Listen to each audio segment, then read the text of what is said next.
difficile de se risquer à investir dans une entreprise ou dans un pays lorsque l'on n'est pas sûr de pouvoir faire du profit et que les dispositions qui prémunissent contre les dommages ne sont pas prises et évidentes.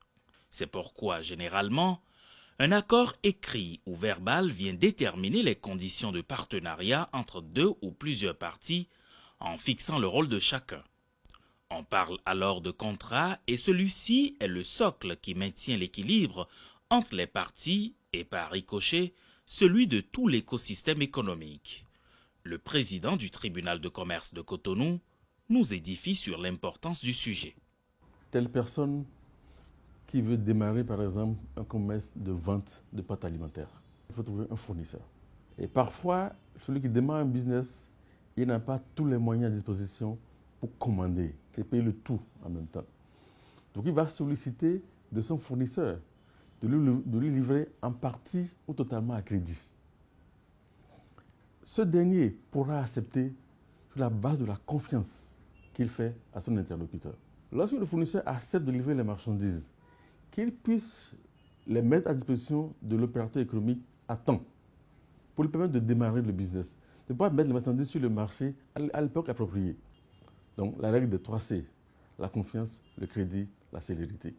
En retour, le commerçant qui reçoit les marchandises de son fournisseur, donc le client du fournisseur, il lui faudra donner un plan de remboursement des marchandises qu'il a reçues à crédit. Lorsque les parties, fournisseurs et clients s'entendent sur ce modèle économique, sur cette manière de faire le business, il s'instaure entre les deux un contrat.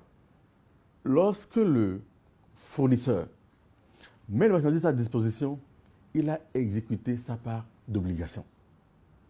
Il reste maintenant aux échéances arrêtées que le commerçant, le client, rembourse les marchandises reçues à crédit.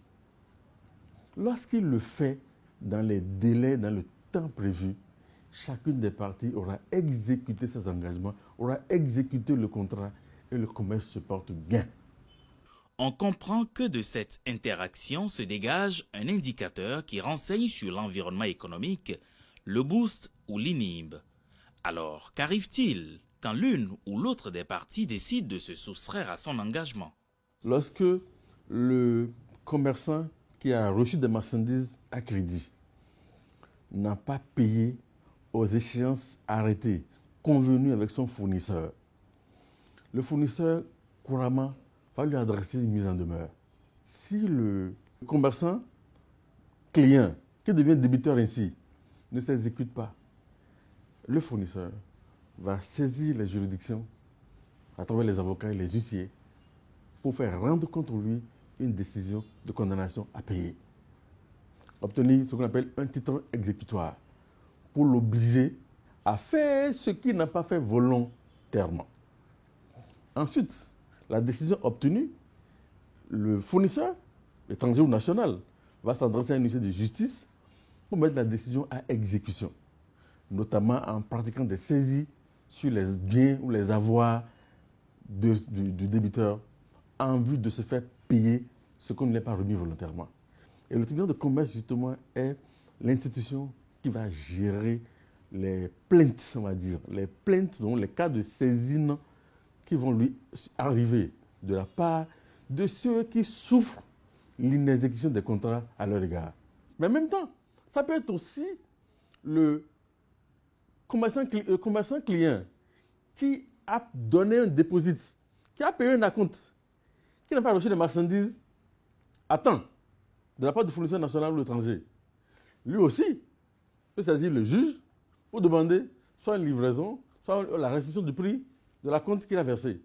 Donc le système peut être saisi à la fois par le commerçant client ou par le commerçant fournisseur ou divers intervenants dans la chaîne des transactions économiques.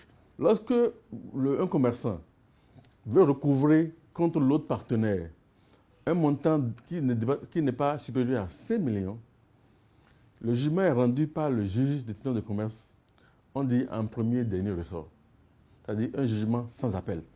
Et ce jugement sera délivré à son bénéficiaire sans droit d'enregistrement. Auparavant, il fallait d'abord se rendre au trésor pour payer une sorte d'impôt judiciaire sur le travail qui est accompli par l'État et qui bénéficie à un commerçant. Maintenant, par un décret, le gouvernement a supprimé les droits d'enregistrement. Mais si c'est au-delà de 6 millions, il y a les fourchettes de paiement qui sont toujours opérationnelles. Pour les acteurs de la chaîne de valeur économique et financière, l'existence du tribunal de commerce est un gage de sûreté et offre un cadre d'arbitrage idéal pour aboutir au règlement des litiges. Le tribunal de commerce, depuis son avènement, a aidé les banques en général à régler un tant soit peu les problèmes de lenteur qui étaient les leurs. Tous les dossiers, en tout cas, qui ont pu être routés là-bas, ont connu des décisions avec une certaine célérité qui satisfont tout le monde. L'autre chose que nous avons notée qui est vraiment intéressante au niveau du tribunal de commerce, c'est la publication des décisions en ligne.